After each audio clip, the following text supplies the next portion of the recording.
The Dionaea House, written by Eric Heisserer, read for you by M.S. Stover.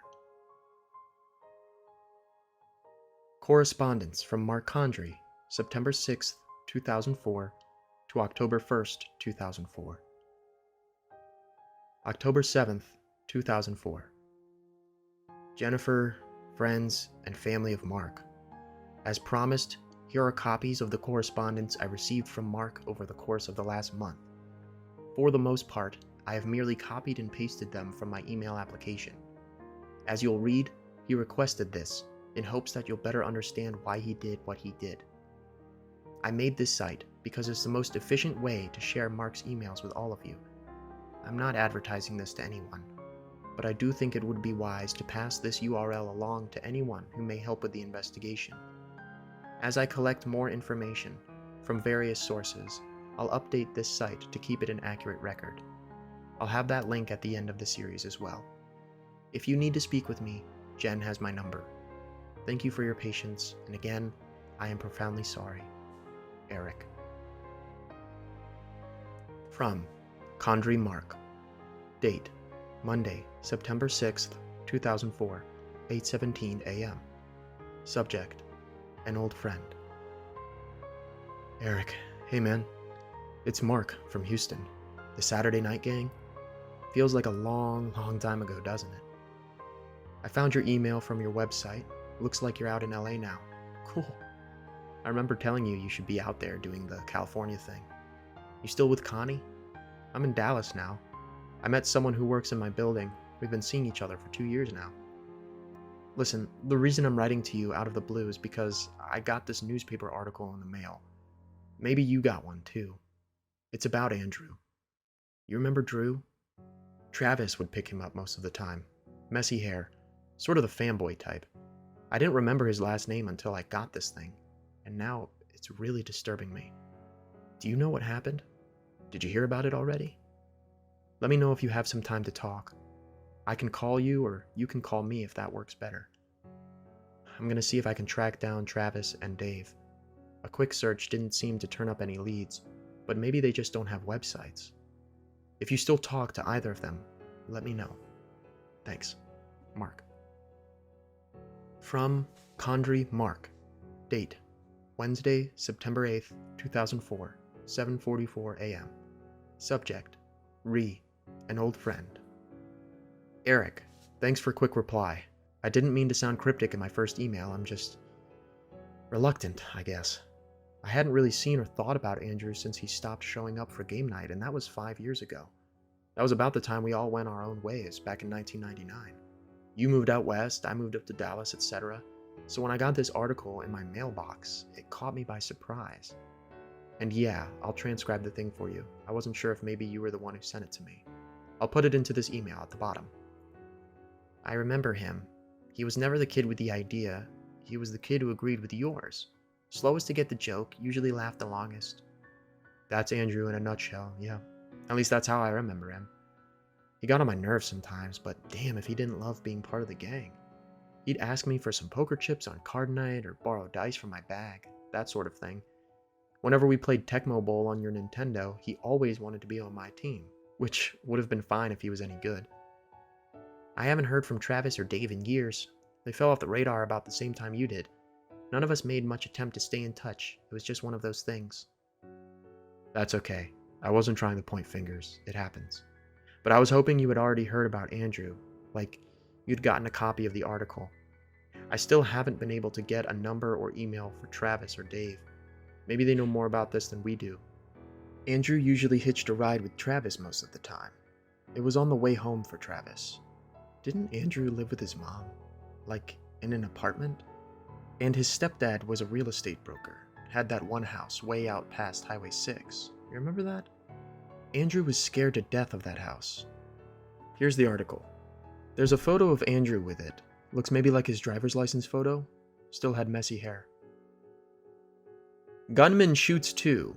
Kills self in Boise restaurant.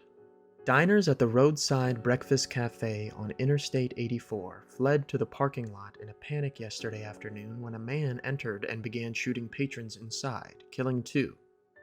The couple, John and Lucy Madson, were having lunch when 26-year-old Andrew Hughes entered, wielding a Smith & Wesson .59 pistol, according to the police. Witnesses claim the perpetrator was muttering to himself as he approached the smoking section and opened fire into the first occupied booth, fatally wounding the Madsons. Soon after, he turned the weapon on himself. All three were taken by paramedics to St. Alphonsus Regional Medical Center, where John Madson and the shooter were pronounced dead. Lucy Madson, 37, remained in critical condition for several hours, but did not survive the night. Police are investigating Hughes' work and personal background, but as of this morning, a motive for the attack is unknown. If there's more to the article, I didn't get it. That's where it was torn off. The other side is part of a Dillard's ad. This is really bothering me, Eric. What the hell was Drew doing in Boise? With a fucking gun? He hung out with us for almost 2 years. I just don't get it. And something else is eating at me. I can't figure it out yet. From Condry Mark. Date: Thursday, September 9th, 2004, 2 p.m. Subject: Andrew. Hey, I know how you feel. It's hard not to think of the times he sat next to us at the table, smiling like a fool, rolling dice and moving his pieces around the board. He loved Monopoly night. Always wagged his tongue when he counted money. I don't think he realized he did that. It's impossible to think of him shooting up a diner. There's no return address on the envelope? No, but the postmark is Idaho, not California or Texas. Not sure if you've already considered this, but it's possible the whole thing is a fake. Some sick practical joke made to mess with your head. You can get newsprint paper for... Yeah, I've considered it. I didn't tell you this earlier, but I called up St. Alphonsus and asked if they had had a patient named Andrew Hughes admitted in the last month. They had no record of him. I asked if it would show if he'd been pronounced DOA, and I got transferred to ER, where they keep paramedic records and info on all DOAs.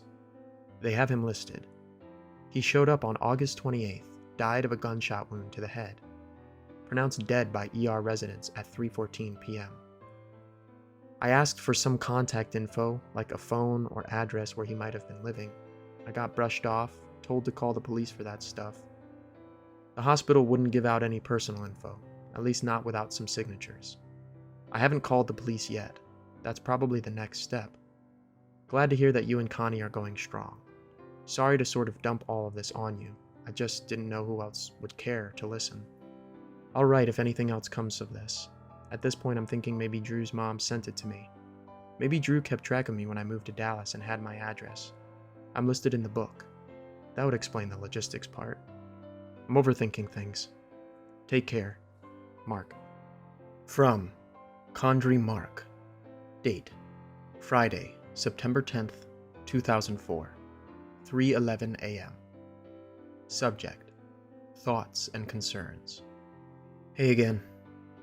I know it's late, or early depending on how you look at it, but this Andrew thing won't go away.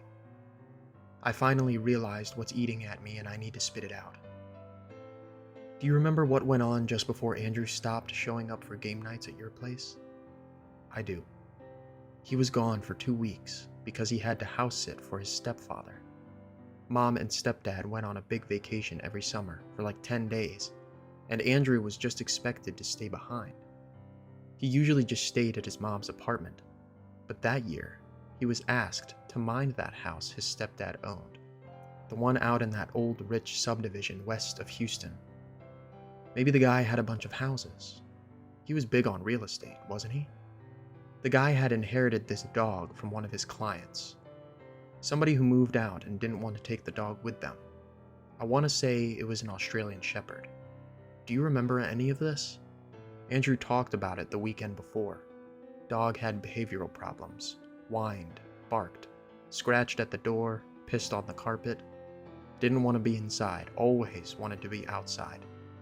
Dad kept it in a kennel except when it rained. Andrew was supposed to take care of the dog, plus a few other things like mow the lawn, that sort of crap. But Andrew didn't want to go. Dave got into that argument with him about how it was the perfect setup for a young bachelor. House all to yourself, party time, risky business, and Andrew kept saying it was too cold there for a party. too cold. I distinctly remember that, and how he kept asking us to drive out and stay with him while he was house sitting. I don't think anyone went out there, did they? I never did. We didn't see him for 2 Saturdays in a row. Then Travis picked him up like usual, since he was back at his mom's place. That's the one night with Andrew I remember the most. I bet it's the same with you. It was the most bizarre, frustrating night I had with the group. Andrew walked in quoting some commercial verbatim. I want to say it was a Tide ad. Travis told us he was like that in the car all the way over. Commercials, shows, movies, radio songs. The first couple of hours gaming was like being in the room with the TV on. Then he started parroting us. He'd just copy something we said. You remember? Tell me you remember this. I can see it in my head so clearly. Oh, and what was his response to anyone's complaints? Okay. Drew, stop quoting Law and Order episodes. Please give the Pontiac commercial a rest. Dude, shut the fuck up and roll your dice. Okay. And then he'd launch into something else a few minutes later. It wasn't just that he would regurgitate that crap. It was that he could take it so far. Whole reams of dialogue that he'd somehow memorized from one throwaway TV episode. Lyrics to entire songs. It went from odd to funny to disturbing in the first hour. Look, I'll come out and say it. Whatever happened in those 10 days, it changed him. He wasn't the same person after that. We all know this. We never talked about it, at least not with me around. But fuck if we didn't know instantly that the person who came back from that house was not Andrew. I wrote before that I hadn't thought about Andrew since '99. That was a lie. You know the way your brain sometimes reminds you of things you hate to dig up? The ones that sour your stomach? I've thought about him a few times, about that night. Was that the start of his madness? Or whatever it is that drove him to shoot up a diner? Were we there to see him first lose his grip? Jesus, Eric. Why the hell didn't we say anything? From Condry Mark. Date: Friday, September 10th, 2004, 11:38 a.m. Subject: The door is open. Eric, I woke up to the phone ringing this morning. Turned out to be the reporter from the Idaho Statesman. She finally called me back. Did I tell you I called to track down the source for the article? She didn't have any new developments on the story, but will continue to follow up with the police. I asked if she had any other details about the crime, stuff that didn't find its way into the article, and we sort of went over her notes. Most of it I already knew, but there was one piece of info that caught my attention. She wrote in the article that Andrew was mumbling or muttering to himself when he entered the restaurant, but she didn't put in what he was saying. According to witnesses, he kept repeating, "The door is open." Does that make any sense to you? The door is open? Write me back. Mark. From Condry Mark. Date: Sunday, September 12th, 2004, 5:10 p.m. Subject: A plan. Eric, haven't heard from you. Just writing to let you know I've had a day to put some distance from the whole thing, and I've made a decision. I'm going to fly down to Houston and see if I can find someone in Andrew's family. I once rode with Travis to pick Drew up. I think I know where his mom used to live. From there, maybe I can find stepdad and the house. I've tried the Boise lead already.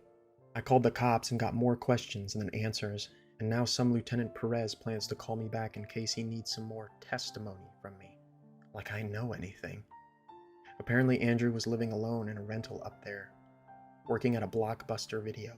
That's about all I got from the cops, and Idaho, so I'm aiming for Houston. Even driving my own car and a cheapo motel, it's still going to cost me about $200 for the trip. Jenny is worried about me.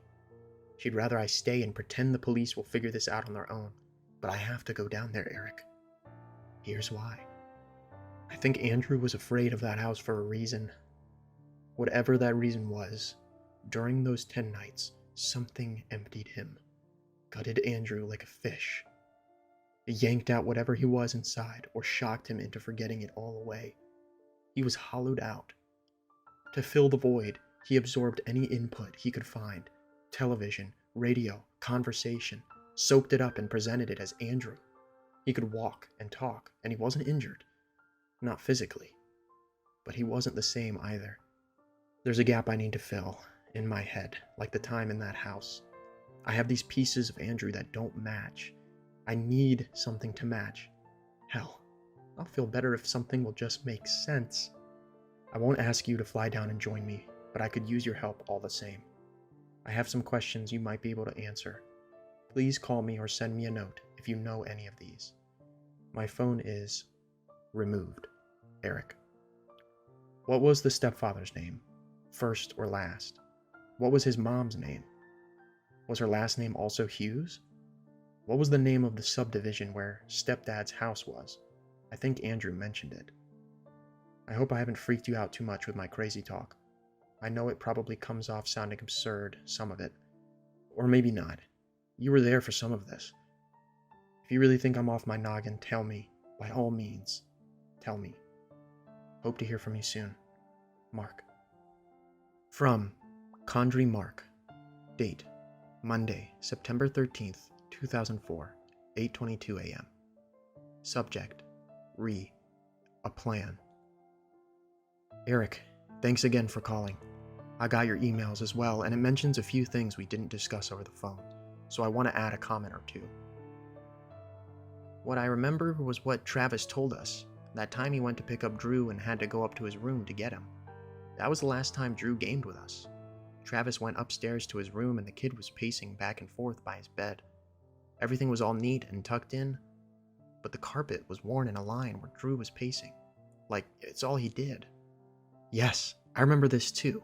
And the way Travis told the story, like he wanted it to sound funny, but he didn't believe it was. And Dave laughed. He said, "Man, that dude's a broken record." And we all agreed, nodding and chuckling. Fuck. We all just let it go at that. Like it was easier to write him off. But Travis was the last one to laugh. He'd seen that room with his own eyes. Go, I really would. But Connie got sick last night, and she's still throwing up this morning, and I don't feel right leaving town with her like this. Understandable. You stay there. I'll continue to email you on this thing. I can't really talk about Drew with Jenny. She never knew him. She doesn't get why this is so disturbing, outside of the horror that took place in Boise. That's why I keep writing you. Nobody else gets it. Hey, maybe I'll somehow find Travis or Dave while I'm in town. M. From Condry Mark. Date: Tuesday, September 14th, 2004, 6:51 p.m. Subject: I made it. E. Made it to Houston. The drive was hell. Traffic and a persistent rattle in the trunk wore me down. The AC unit in my motel room sounds like a submerged Cessna engine. It'll be hard for me to sleep with it on, and impossible with it off. Well, at least the whole internet access bit works, and I'm able to check my email. Tomorrow is a long day. I'll be prowling Braeswood in your old neighborhood to zero in on an apartment complex I went to once. Joy. Wish me luck. Mark. From Condry Mark. Date: Wednesday, September 15th, 2004, 9:06 p.m. Subject: Lots of stuff. Eric, great news. I have a solid lead. The whole day felt like I was pulling a string from the sand, but it's pointed me in the right direction. These emails are becoming more of a journal for me to help me log my progress. I hope you don't mind. It took me an hour of driving back and forth around the Gessner and Braeswood area before I zeroed in on the right side street. The landmarks had changed. I was 90% sure I'd found the right apartment complex, but I was still grasping air. With no name for Drew's mom, and no guarantee her last was Hughes, I went to the manager's office. And I just got lucky. Her name is Nancy Hughes, and she stopped paying the rent in September of 1999. Drew paid it for the rest of the lease term, which ended the following February. According to the note in the resident file, he paid in cash. Seems Mom moved out, or just up and left one day. Poof. Andrew was living alone in the apartment then. How was he paying for rent with just a minimum wage job? I showed the manager the article about Andrew, and then I lied. I said I was a private investigator. I don't know why. Maybe to justify why I was having her dig up rental information from 5 years ago. Anyway, she got off on it and kept rooting around in the Hughes file for me, like a movie sidekick. She found something. A third-party check. Covered rent for December of '98. Kurt Malone. I'm thinking this is stepdad. The manager photocopied the check for me, and 10 minutes later, I was calling the phone number printed with Kurt's address in the upper left-hand corner. No luck there. Disconnected. So I took another approach and called 411 for a local realtor service. You can do a search for contact information for a specific realtor. I remember hearing about this from a coworker who'd sold his place in Greatwood. Malone was listed under a little Remax affiliate office in Katy. I got that number and called there, left message. Evelyn, the owner, called me back and said Malone hadn't worked there in forever. He up and vanished, left her with all kinds of issues. She thinks he had financial problems and bailed for Mexico. I find it hard to swallow a theory told to me in a stage whisper, but maybe that's just her personality. Still, that's 2 people gone. Before, I thought maybe Mom just moved in with stepdad. Now I don't know what the hell to think. The call went on for half an hour as I got to hear the HR nightmare Evelyn went through thanks to Kurt's disappearance. Halting his benefits, freezing the 401k plan, surrendering documents to the police, etc. I finally broke in and asked about the house, the one out in West Houston he owned. She got very quiet after that. It took me another 10 minutes to answer her questions about who I was. This time I was honest and upfront with her. I guess it paid off because she believed me, or at least believed in my intentions, and she checked her records. I have an address, Eric. Kurt had his own home in Sugar Land, but get this. He was renting a house from a client, way out west near Pecan Grove Plantation. The paperwork was curious, since he was supposed to be selling this place, but the previous owners had signed off on it, in multiple places, like it was no real conflict of interest. She didn't know what happened to the house after it was seized by the bank. I guess I'll find out tomorrow when I drive out there. I'm close, man. I'm real close. Note: Mark was able to send text messages from his phone, but I frequently received them late, sometimes hours after he sent them, as is the case with the September 21 messages. From removed at messaging.sprintpcs.com. Date: Thursday, September 16th, 2004, 3:33 p.m. Subject: no subject. Where are you? Call me. From Condry Mark. Date: Thursday, September 16th, 2004, 8:25 p.m. Subject: the house. Holy fuck. I tried calling you 5 times today, but I got your machine. I really need to talk. Call me soon as you can. Where do I start? The house is still there. It's this generic one-story thing, bricks and siding. It must have been built at the same time as the other homes in the neighborhood, but it just looks older. The roof is scarred in places. The driveway hasn't held up like the others have. Cracks in the pavement. A plank is missing from the side gate. I rang the doorbell and figured I'd just talk to the new owners. No one answered. I couldn't really hear if it worked or not. Blinds and curtains in the windows kept me from peering inside. There was a dusty pickup truck with a warped front fender parked in the driveway. A neighbor across the street saw me checking it out. He talked to me for a while as he watered his shrubs. He hasn't met the person who lives in the house now, or if anyone is living there, really. He remembered Kurt, but not by name, just as the guy who stayed there for a few months. The previous owners, Kurt's clients, didn't live there that much longer. They had all sorts of problems with the house. Electrical, heating, that sort of thing. They moved out, left most of their furniture behind, he said, packed into a big RV one day and just drove off. He still remembered their names. John and Lucy Madson. From Condry Mark. Date: Saturday, September 18th, 2004, 7:59 a.m. Subject: Update. Hey Eric, we're playing phone tag. When you called, I was already on the phone, and when I called back, I guess you were at the hospital again. Really sorry to hear about Connie. Any idea what it is yet? Food poisoning? Something else? What are the doctors saying? I'm in Boise now, yeah. I nabbed a ticket from Priceline on short notice, got on standby. I left my car at the George Bush Airport in Houston. Jen freaked out when I told her, then she got very terse, said I should do what will make me happy, and hung up. What will make me happy? Christ. I don't know a soul in Idaho. I haven't slept in 2 days. I'm charging everything to my visa, and I have no idea how I'm going to pay it off. My watch stopped working yesterday.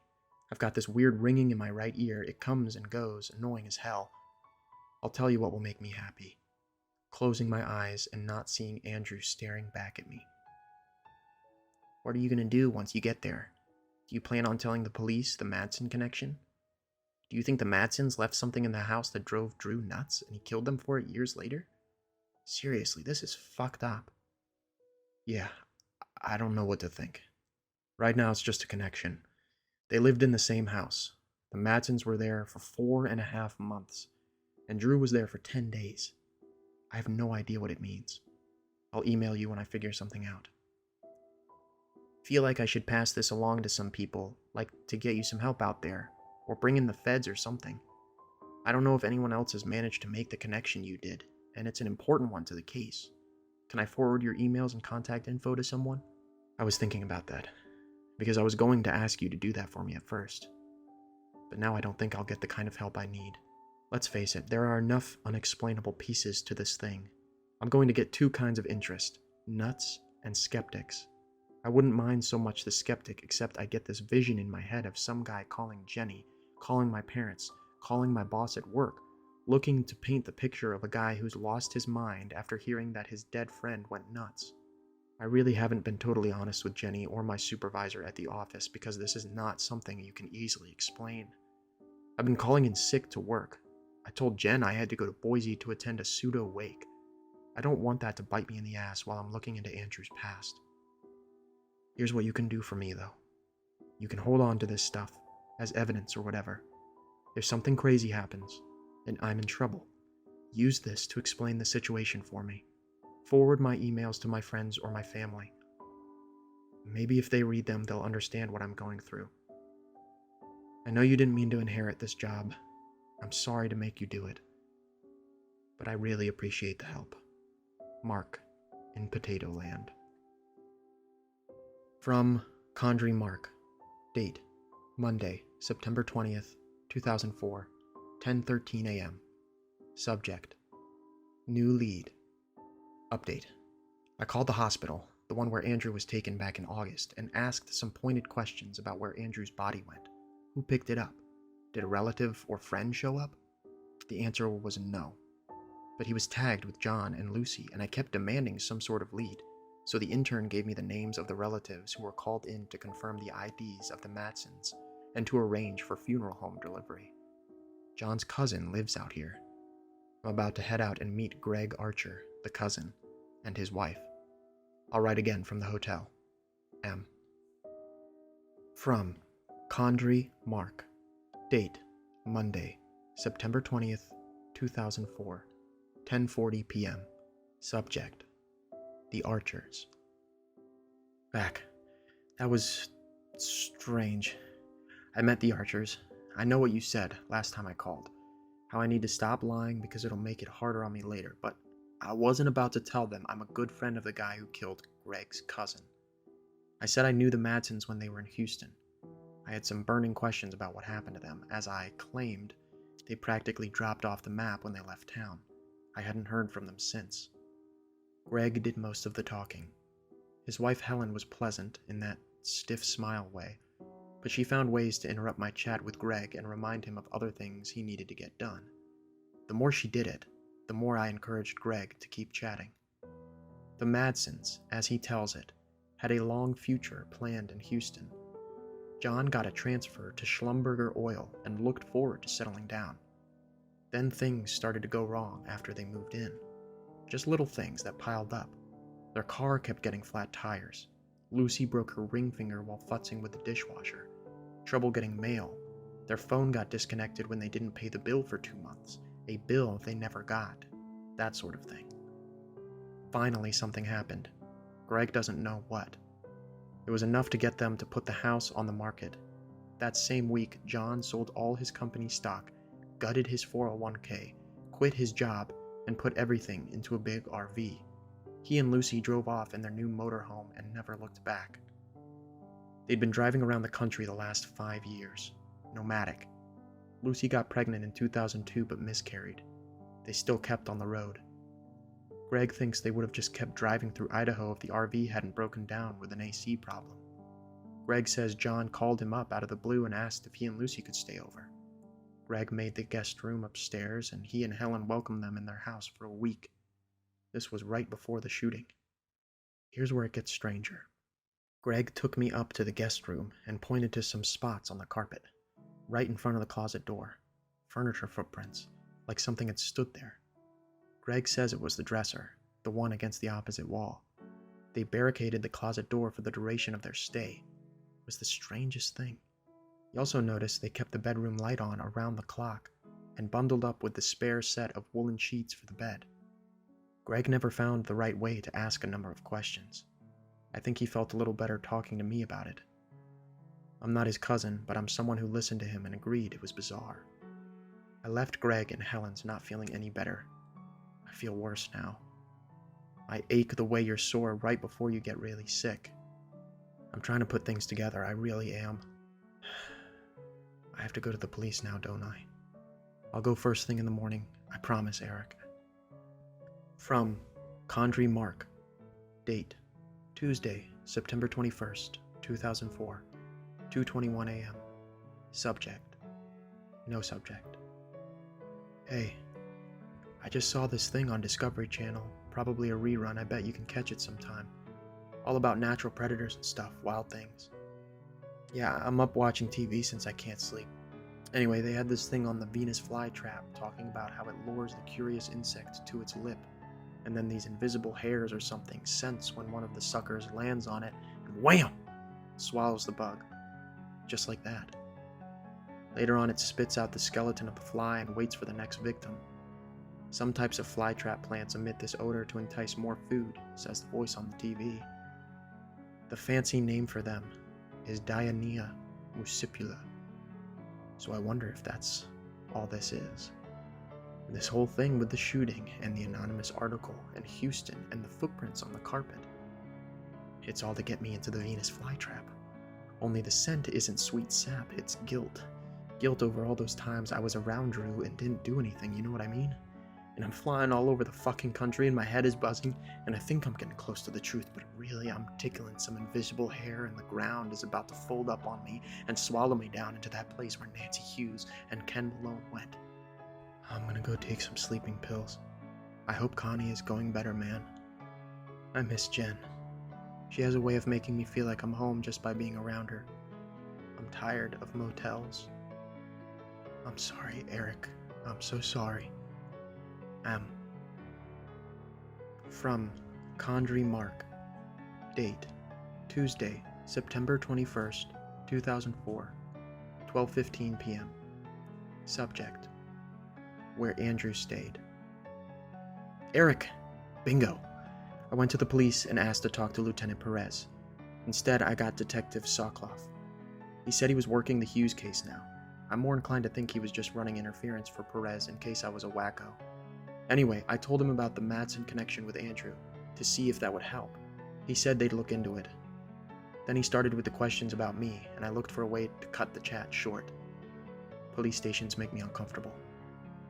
The rest of the talk was rather banal, but at the end of it, almost offhandedly, he asked if I wanted to sign for Andrew's personal effects, since they had copies of all the important stuff.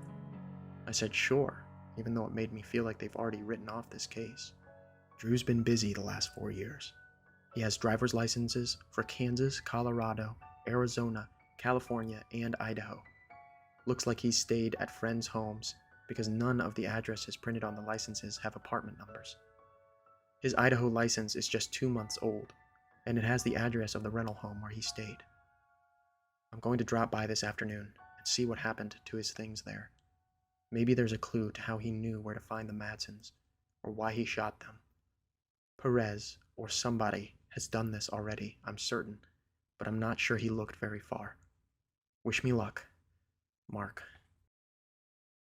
From removed at messaging.sprintpcs.com. Date Tuesday, September 21st, 2004, 4:14 p.m. Subject no subject. Standing in front of house now. It's the same one. The Houston house. Same marks on roof. Same fence damage. From removed at messaging.sprintpcs.com. Date Tuesday, September 21st, 2004, 4:22 p.m. Subject no subject. Just talked to old man across street. He says house has been here for years. Rented out as far back as he can remember. From removed at messaging.sprintpcs.com. Date Tuesday, September 21st, 2004, 4:25 p.m. No subject. I rang the doorbell. No answer. It's exactly the same, Eric. I don't understand. Removed at messaging.sprintpcs.com. Tuesday, September 21st, 2004, 4:29 p.m. No subject. Ears ringing again. I don't know what to do. How is it the same? From removed at messaging.sprintpcs.com. Date Tuesday, September 21st, 2004, 4:33 p.m. No subject. There's a way into the house here. Where are you? Pick up the phone. Removed at messaging.sprintpcs.com. Tuesday, September 21st, 2004, 4:38 p.m. No subject. I'm going inside. 4:41 p.m. Inside the house. Nobody is here. Air is cold. Metal smell. 4:41 p.m. I found stairs. Going up. Didn't see second story from street. 4:47 p.m. Did you call? Signal cuts off 3 bars, then no bars. I'm looking for more of Drew's stuff here. Layout is really bizarre. Lots of rooms. 4:47 p.m. Door at end of hall. Made of metal. Checking other rooms instead. 5:05 p.m. Call? 5:09 p.m. Found something. Drew's backpack. Getting out of here now. 5:11 p.m. I think someone's here. I just heard something. 5:77 p.m. The door is open.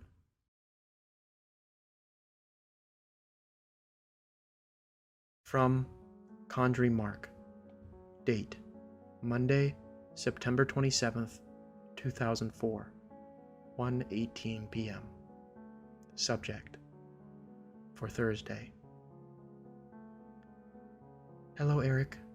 This is Jennifer. I'm on Mark's PC now. I did like you suggested, and I've looked through his outbox, and I don't see any emails about this to anyone else. There aren't that many, really. He didn't tell me a lot of this stuff, Eric. Like now I'm reading the last thing he said to you back on the 13th. I didn't know he was so emotional. Why didn't he tell me about this? But anyway, like you said, he wrote to you from his laptop when he was in Houston and Boise. And the police up there said they found that in his hotel room, and they're taking their own sweet time checking it out for clues. So yeah, I will keep asking for that to be sent down. Where else should I look? I don't know what else to do here except wait until you come down and look at it. He does have AIM, but I can't tell where the chat logs would be saved or anything if he's done that. Please tell me what else I can do. You know more about what he was up to than anyone else, because of this old friend the two of you had who went crazy, and now Mark is missing for almost a week. Please send me the other emails he sent you, please. I want to know now. Jen.